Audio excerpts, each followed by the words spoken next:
Welcome back, everybody, to another Digital Gate Studios production. Neeto is back in the house. If you guys don't remember Neeto, tell them some of the videos you've done in the past.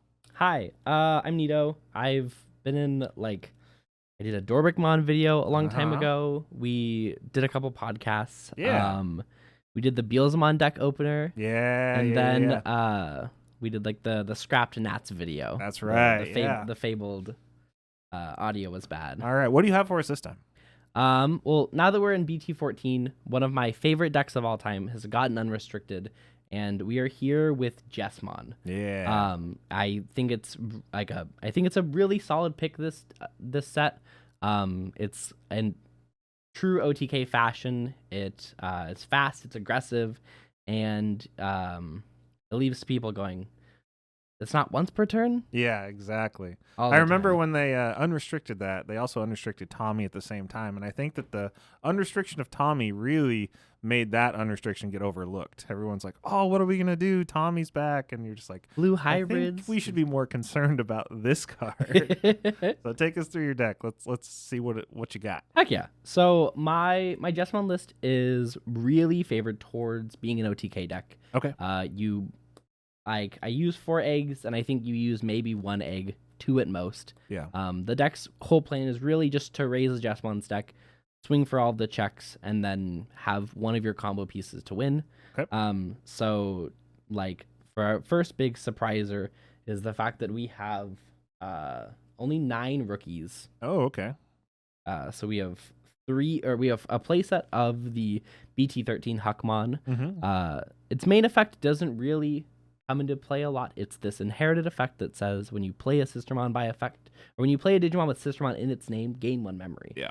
And this actually comes up a lot, even if I'm not playing an actual Jesmon stack. Sometimes I'll just have a level 4 stack and I'll play a CL and gain an extra memory. Yeah. And it just helps makes choking plays better. For sure. So we have 4 of the BT13 Huckmons, 3 of the Searcher Huckmons. 3, okay. Still one of the best searchers in the game. For Top sure. 5 grabs 2 of everything. 2 of everything you awesome. need for the deck to work, yeah. And then 2 of the BT7 Huckmons. Mm-hmm. These are the ones that we want in our stacks. This one is good for playing out searchers, getting pokes in. Yeah, we're only on 9 rookies. We're really wanting to just build a single stack in OTK. So typically, a lot of times, if a rookie isn't in our starter, we'll mulligan. Yeah. If this is the only rookie in our starter, we'll play it. We'll dig some pieces. Surely we'll find another one. Right. Going level 4s, we are again with only 8 level 4s. Wow. 4 of the BT13 Bao Huckmon. Again, an inherited effect of gaining memory is really good. Gain a memory, yep. And this top effect actually does come up a lot. When you play a Digimon with Sistermon in its name, you can Digivolve into SaviorHuckmon for 1. Yeah. And then notably, the unrestricted SaviorHuckmon plays a CL or plays a Sistermon, gain memory, keep your turn. Keep going. So 4 of these Bao Huckmons and only 4 of the original starter deck Greymon. Oh, yeah. Well, I mean, you're OTK, and that makes more sense than anything else. Just one stack being able to do 6 checks is super good, and a lot of people might think this is really low for our numbers, but with all of the searching we have, you truly only need to build 1 stack. Yeah. So we only want the best cards that are going in the stacks. Yeah, that's consistency at its finest, right there. Now speak of the reason we're playing this deck again. We have 4 SaviorHuckmon. Yep. Card's insane. When Digivolving plays a Sistermon from your hand for free, and then this inherited effect of when attacking, if you have a Sistermon in play, unsuspend this Digimon. Yep. A lot of people go, oh, I thought this was if you're a Royal Knight, or oh, I thought this was if you're Jesmon and suspend. Yep. And it's nope. It's just I need a single Sistermon in play to unsuspend. You're good to go. Yep. And then we're playing 2 SaviorHuckmon from the starter deck. This card is a little weak, and a lot of times it just ends up being a source for our Chimeramons, which are 2 ofs as well. Yep. But this card does come up. The Inherited letting me play Sistermons from trash is really good. But most of the time it's getting tucked under a Chimeramon if I don't have another SaviorHuckmon to go under Chimeramon. Gotcha. For Megas, we're real simple. We have 4 of the starter deck Jesmon. Yep. So when evolving blitzes, this only plays Sistermons from hand. That's the tricky part. Something to note for all the new Jesmon players. We gotta find Sistermons and keep them in our hands a lot of the time, because if we don't have them in hand, well, like you can whiff if you don't have them. And then once per turn, when you play a Digimon by effect, he gets plus 3k and security attack plus 1, and he gains it. So if we go up into any other Digimon, they'll also have the DP boosts and Sec plus.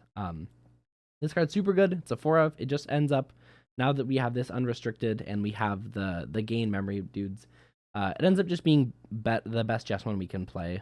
Absolutely. At 2-of, we have Jesmon X Anybody. Yep. And this it grabs Sistermons from trash. It lets us attack unsuspended Digimon, which does come up every once in a while. Yep. Especially if you can unsuspend and swing at multiple things. It's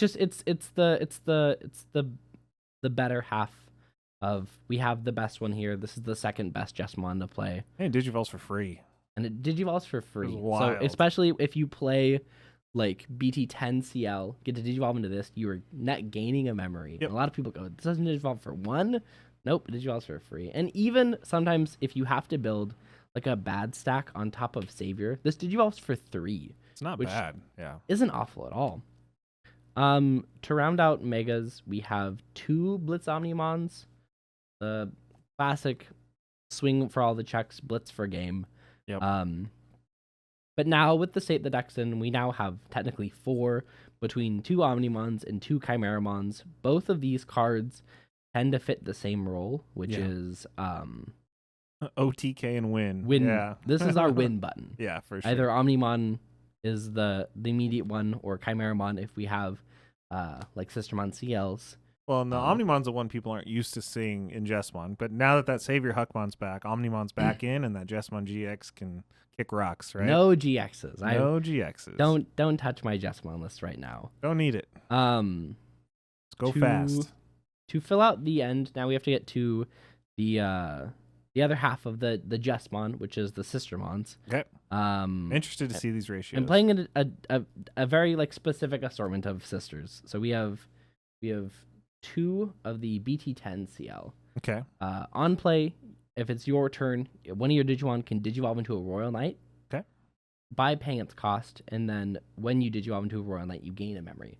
So a lot of times we will blitz with Jesmon, play CL, go into Jesmon X, and like that's an extra gain. That's just plenty of memory to gain. This one's really good. You ever use it to go into the blitz? I do. Sometimes against decks like Beelstarmon and like Setcon, I will actually want like the extra like deletion prevention. So sometimes I will go into Blitz Omnimon early and won't get that extra swing, but I'll get that unsuspend and I will have the protection from like bouncing and deletion effects. We have 3 of the BT6 Sistermon CLs. I have 1 not alt art because I had Eggman sign it at Nats, and I can't find my 4th copy. This is like the one CL we want to see all the time. Which is funny because that card in the original like Jesmon list, that was like the 2-of. Yeah. And the blocker one was the one we played more Blancs. Yeah. With this list, this is the one we want. The gain memory effect is huge. And then plus 2k to your Huckmons and Royal Knights is really big. Yeah. Because Jesmon with no DP boost besides its own effect sits at 15k. So we still die to level 7s. Yeah. But with CL, we get to sit nicely at 17k. If we do the CL, if we go all the way up into X Antibody with CL, we sit at 18k. Just sit at really nice numbers where we're not worried about dying to anything in security. Well, and your Blitz Omnis will be 16k, so they're bigger than other, level 7s and people's security typically. Exactly. And especially because this DP boost is all turns. Yep. There's a lot of times you'll have opponents who will raise to try and, like, if we didn't quite OTK, but we cleared all security, my Jesmon's still sitting at 14k. Or if it's X antibody, we're still sitting at, like, 16, 15k. So a lot of times CLs, and especially multiple CLs, will help just keep our stacks big enough. And this applies to our level 4s and 5s and 3s, too. Gotcha. So having my SaviorHuckmon be a 4K sometimes means that, like, Shangray can't delete it. Yeah. We have 2 of the starter deck CLs.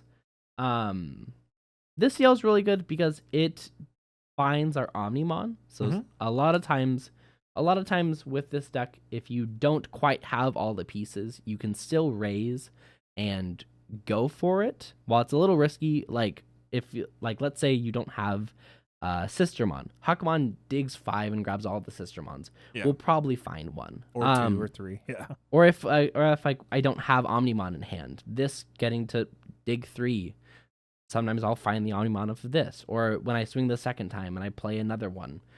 The deck has a lot of room to, like, find, like, to help find the pieces, like, as you go through the combo. Has good, like, internal filter. Yeah. So, like, with, like, old Jesmon, one of the things was, like, you tend to be just, like, a turn too slow because we have to take the extra time to hide in hatchery. With this list now, that's not a problem because with the perfect stack, we can raise a SaviorHuckmon and be at 1 security, and we can go through the whole combo and keep it our turn and blitz for game. And then to round out those Sistermons, we have 2 of ST Blancs. Oh. Pitch to draw 2 and gives a decoy, and has decoy red and black, which is actually really big sometimes against those, like, Beelstars and against those Setcons. This, like, decoy comes up a lot. It's not super necessary. Jesmon doesn't have any inherent protection though, so having a Blanc that protects our Jesmon stack is really good. And then we just have 1 of the BT6 Blanc. Oh, the lonely one. On play, draw a card, and then gives all your Sistermons blockers. I kept finding a lot of times that I wanted this purely every once in a while of, oh, I'm not quite winning this turn, but my opponent can win on the crackback. This Blanc helps make sure that doesn't happen. And it's nice as a one of, especially really early if you're still digging for pieces. This coming out for 3, getting to poke for 1 check. Not terrible. It's not terrible. It's handy. To then finalize out the list, we are playing a very specific assortment of options to help find our stacks and to help make the OTK happen. We're playing 2 red memory boosts. Okay. I know what you're thinking. Well, isn't red training better? And honestly, it probably is. I just haven't. I could see arguments for both. I haven't had the chance to sit down and, like, play test with the red trainings yet, but red memory boost does put in a lot of work. Digs forward to help find our missing pieces, like our Greymon or our SaviorHuckmon or our Jesmon. And that memory boost and that +2 memory comes up a lot. Yeah. Especially if I need to play, like, a Sistermon to dig for pieces, or a CL to choke to 1. Or a CL to Chimera with a different CL and win. Yes. Yeah. This actually does come up a lot. If you want to use trainings, you're more than welcome to. And in fact, you would probably see the same amount of success. I will probably end up practicing and, like, trying out some of the trainings, but for now, red memory boost at 2 of. Next, you already have the Digivolve reduction cost with some of the newer BT13 pieces, so exactly. I think you're probably good with red memory. One of the things with this deck is you have plenty of memory. You will not, like, getting choked is a thing of the past with this deck, because you will you gain an exorbitant amount of memory climbing up the stack and going through the OTK. Yeah. And it's fun. Fireball comes in at 2 of. Early game, this is just 2 memory, draw 2 cards. Yeah. Late game, this is really good for getting rid of those pesky floodgates. Yeah. Those can't gain memory by effects. Those can't play Digimon by effects. Fireball ends up becoming a cheap way of dealing with those and enabling my Jesmon to go through and not have to worry about pesky floodgates keeping me back from my OTK. Doing what you do. 1 for Master to Disciple. This is the card that will probably be the first thing to come out of the list. My first thought was that it grabs Sistermons, it grabs Royal Knights, and it comes out of security, and that's effect too. But a lot of times, I wish this was another Fireball, another memory boost, even a training. I would take over this. So because that only reduces Digivolution by 1. 1, right? Yeah. Yes. So for Master Disciple, is it 1 currently? It's probably coming out. Because we play Gravity Crush at 2 of, and this might become the 3rd copy of Gravity Crush. If you guys know Basil is a big kill this card. Wants this card to be banned, so abuse it while we can. We're gonna use it until they tell us we can't. For those who are unfamiliar, for 0 memory, you gain 2 memory, and then at the end of turn, lose 2 memory. But that last tidbit doesn't matter if you win that turn. So if I don't have quite all of the gain memory effects to be able to blitz and keep my turn, this putting me to 3 memory means I only need 1 gain memory effect to keep my turn. Gravity Crush helps make the deck just go that much faster. Right. And it's really nice. Gravity Crush is the card that will, for Master Disciple, will probably be the 3rd copy of Gravity Crush. Gotcha. Or another memory boost. Something to help gain extra memory. And then for our eggs, we're just playing 4 Gurymon. Yep. No big reveal there, guys. That's nothing pretty standard crazy. for the cause. You don't need extra memory boost, or you don't need extra DP boost. You use 1 egg, maybe 2. Yeah. If you're using any more than 2 eggs, you're playing a really long game against a deck that's probably miserable, and I'm sorry. Yeah. But for Gurymon is the best. Draws us a card when we swing with Jesmon. It's the best. It's like the most consistent red draw cards for us, and another shot to grab another Sistermon on swing. It helps find pieces as we go through the stack. Nice. Yeah, this is Jesmon. I love this deck. I think the deck is super good this format. Yeah. It's really fast. It's really consistent. Not a lot of decks can raise turn 2 and win. Yeah. And this happens to be one of the decks that can do it fairly consistently if we draw the right pieces, and stuff like these is the only for like when it comes to the rest of the deck, I feel really confident on like these ratios being good. For say the chance of one of these SaviorHuckmons might become a 9th level 4 or a 10th rookie. For the most part, I really like these ratios. It's the options I think are where the most like wiggle room comes in. If your locals have a lot of Fenrir and Commandramon, maybe think of playing some Crimson Blaze to help like stop those like really wide board decks. If your locals have a lot of like yellow hybrids and yellow vaccines and setcons, maybe fit in a delicate plan. Mm-hmm. This is where the deck has most of its wiggle rooms. For the most part, I think these are the ratios that we're gonna help you get the most consistent OTK. All right. Well, thanks again for joining us, guys. You feel free to jump in the comments, tell us what you think, and stay tuned for more awesome BT14 deck profiles, and check out our podcast, Two Tamers Talk. It's every Friday, 8 a.m. Link will be at the end of this video. We'll see you guys in the next one. Neeto, thank you once again. Thanks for having me.